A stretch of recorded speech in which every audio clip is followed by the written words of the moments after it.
এখানে আমরা দেখতে পাচ্ছি ধাওয়া পাল্টা দেওয়ার ঘটনা ঘটছে। একবার হল থেকে তারা বেরিয়ে আসছে। আপনারা দেখতে পাচ্ছেন কোটা আন্দোলনকারী শিক্ষার্থীদেরকে পাখির মতো গুলি করা হচ্ছে। অন্যদিকে পুলিশের সাথে ছাত্র লীগকেও লেলিয়ে দেওয়া হয়েছে। অন্যদিকে কোটা আন্দোলনকারী শিক্ষার্থীরাও কিন্তু বসে নেই, অনেকের হাতে দেখা যাচ্ছে ধারালো অস্ত্র।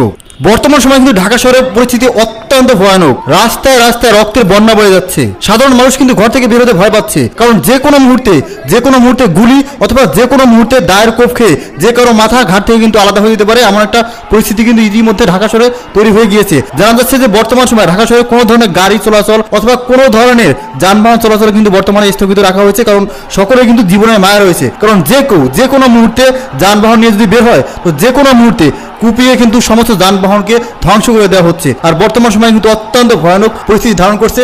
সবকিছু জানতে, কতজনের মৃত্যু হয়েছে এবং কতজনের মৃত্যুর সংবাদ গোপন রাখা হয়েছে, সবকিছু জানতে ভিডিওটি মনোযোগ সহকারে শেষ পর্যন্ত দেখতে থাকুন এবং কমেন্টে লিখে